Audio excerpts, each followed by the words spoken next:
เนาะวันนี้ทีมงานพี่แฮปปี้วันของเราเนาะจะมาสัมภาษณ์หรือว่ามาแบ่งปันเนาะคือมีทางน้องที่ว่าชื่อเมจิน้องเมจิเพิ่นก็คือตอนที่เพิ่นกินอาหารเสริมพี่แฮปปี้วันก็ตอนนี้อาการดีขึ้นเนาะเดี๋ยวเขาจะมาพูดกันว่าน้องเป็นโรคอย่างไรทีละอาการเป็นอะไรเนาะเมจิอายุกี่ปีแล้ว13 ปีเนาะมีปัญหาเรื่องสุขภาพเป็นโรคสะเก็ดเงินเนาะโดยก็อันนี้ก็คือเป็นพ่อของน้องเพิ่นเนาะโดยก็คือไอ้คนติดต่อมาว่าลูกสาวเพิ่นเป็นโรคสะเก็ดเงินเนาะเป็นมาได้จะปี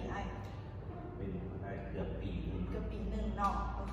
คือตอนที่ว่าไอ้ติดต่อมาหาคือไอ้มาซื้อตัวสมุนไพรเนาะแม่คือตอนแรกคือน้องเพิ่นจะบ่ได้เป็นจังซี่เนาะหน้านี่คือขึ้นมาเลยหน้านี่ขึ้นมาเลยเนาะไปเห็นครั้งแรกก็บอกน้องว่าแนะนำให้โกนหัวอย่างเนาะเพราะว่ามันขึ้นมาโตเลยเนาะแต่ว่าหลังจากที่ว่าเพิ่นกินไปเนาะกินไปจับมือแล้วรู้สึกว่าแบบมันดีขึ้น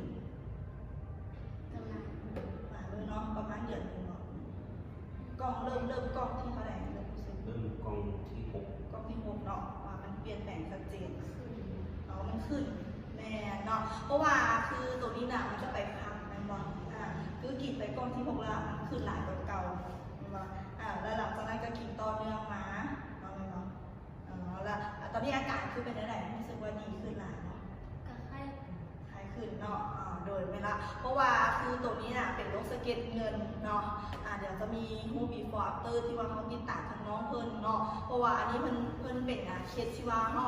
โครงการก็คือเยียวยาดีเนาะเพราะว่าก่อนหน้านี้เพิ่นก็เป็นแห้งเนาะคือทางไอ้เพิ่นก็รักษามาหลายอย่างเนาะก็คือยาตามท้องตลาดของหมอเลยคือว่าใช้ปกติก็ยังแบบบ่คลายขึ้นแม่นบ่ไปคุณหมอโรคผิวหนังก็จะเตรียมใจให้แนะนำแต่ทายาเนาะแต่ว่าตัวน้องเพิ่นกินตัวนี้เนี่ยเป็นอะไรไอ้รู้สึกอะไรตัวนี้หลังจากมันทานยาหมอที่แนะนำในส่วนว่าเบิดยาก็คือแดงเก่าแต่ว่ามันกินตัวนี้มันจะออกมาจะเป็นสีแดงคือสีแดงปักทีต่อไปมันค่อยไปแล้วแล้วก็ค่อยลุกไปแต่ว่าอาการของน้องเขาจะบ่มีการเป็นไข้แต่บ่มีการคันมีแต่ว่ารู้สึกเป็นเนื้อหนักตัวน้อยมันอยู่บนว่าโดยถ้าว่าไอ้เนี่ยตอนที่เขาถามไอ้ว่าถ้าไอ้คิดว่าดีเนี่ยคือตอนนี้คือดีจากเปอร์เซ็นต์ค่ะที่ว่าเห็นชัดเจนคันมาเบิ่งอยู่ไม่มีที่ว่าต้องสังเกตง่ายๆคือมันหลังมือ